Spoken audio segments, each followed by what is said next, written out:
December 12 நமது அனுதின மன்னா ஊழியங்களின் வாழ்த்துக்களுடன் இன்றைய நற்செய்தி. இயேசுவுக்கென இடம். இன்றைய வேதாகம பகுதி லூக்கா 2:1-7 வரை. அந்நாட்களில் உலகமெங்கும் குடிமதிப்பு எழுதப்பட வேண்டும் என்று அகஸ்து ராயினால் கட்டளை பிறந்தது.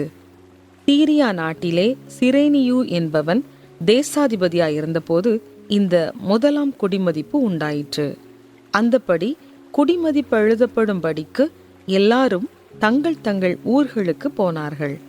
அப்பொழுது யோசேப்பும் தான் தாவீதின் வம்சத்தானும் குடும்பத்தானுமாய் இருந்தபடியினாலே தனக்கு மனைவியாக நியமிக்கப்பட்டு கர்ப்பவதியான மரியாளுடனே குடிமதிப்பெழுதப்படும்படி கலிலேயா நாட்டிலுள்ள நாஸ்ரேத்தூரிலிருந்து யூதேயா நாட்டிலுள்ள பெத்லெகேம் என்னும் தாவீதின் ஊருக்கு போனான்.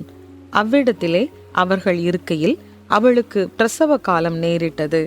அவள் தன் முதற்பேரான குமாரனை பெற்று சத்திரத்திலே அவர்களுக்கு இடமில்லாதிருந்தபடியினால் பிள்ளையை துணிகளில் சுற்றி முன்னணையிலே கிடத்தினாள். சத்திரத்திலே அவர்களுக்கு இடமில்லாதிருந்தபடியினால் பிள்ளையை துணிகளில் சுற்றி முன்னணையிலே கிடத்தினாள். லூக்கா 2:7. எனது வார இறுதியில் பாண்டிச்சேரியிலுள்ள பிரெஞ்சு குவார்ட்டர்ஸில் இராணுவ அணிவகுப்பு, அருங்காட்சியகத்தை பார்வையிடல் மற்றும் பொரித்த மீன்களை சுவைப்பது என்று செலவிட்டது எனக்கு மிகவும் பிடித்திருந்தது. ஆனால் எனது நண்பரின் அறையில் நான் தூங்கிய போது என் மனைவி மற்றும் குழந்தைகளுக்காக ஏங்கினேன். பிற நகரங்களில் பிரசங்கிப்பதற்கான வாய்ப்புகளையும் நான் மகிழ்ந்து அனுபவிக்கிறேன். ஆனால் வீட்டில் இருப்பதே எனக்கு மிகவும் பிடிக்கும். இயேசுவின் வாழ்க்கையில் சில சமயங்களில் கவனிக்கப்படாமல் போன அம்சம் என்னவென்றால், அவருடைய மிக முக்கியமான எத்தனையோ நிகழ்வுகள் சாலையில்தான் நிகழ்ந்தன என்பதே. தேவகுமாரன் இயேசு அவருடைய பரலோக வீட்டிலிருந்து கணக்கிட முடியாத தூரம் அவரது குடும்பத்தின் சொந்த ஊரான நாசரேத்திலிருந்து வெகு தொலைவில் உள்ள பெத்லெகேம் ஊரில் வந்து பிறந்தார். பெத்லெகேம் நகரம் மக்கள் தொகை கணக்கெடுப்புக்காக நிரம்பி வழிய விரிவாக்கப்பட்ட இக்குடும்பமும் வருகிறது. அவ்விடத்திலே அவர்கள் இருக்கையில் மரியாளுக்கு பிரசவ காலம் நேரிட்டது.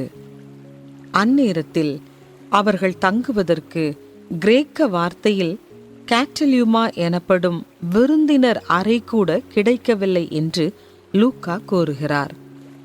இயேசுவின் பிறப்பில் இல்லாத ஒன்று அவருடைய மரணத்தில் இருந்தது. இயேசு தம் சீடர்களை எருசலேமுக்கு அழைத்துச் சென்றபோது பேதுருவையும் யோவானையும் பஸ்கா விருந்துக்கு தயார் செய்யும்படி கூறினார். அவர்கள் ஒரு தண்ணீர் குடத்தை எடுத்துச் செல்லும் மனிதனை அவரது வீட்டிற்கு பின்தொடர்ந்து கிறிஸ்துவும் அவருடைய சீடர்களும் இறுதி ராப்போஜனத்தை புசிக்கக்கூடிய விருந்தினர் அறையான கேட்டலியுமாவை அதன் உரிமையாளரிடம் கேட்டனர்.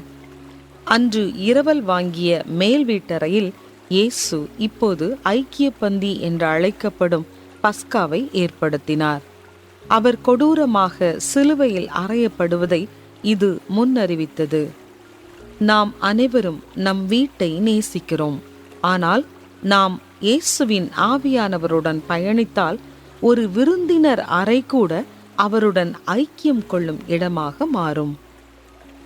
உங்களுக்கான மிகவும் அர்த்தமுள்ள தருணங்கள் எங்கே நிகழ்ந்தன? அவற்றை மறக்க முடியாததாக மாற்றியது எது?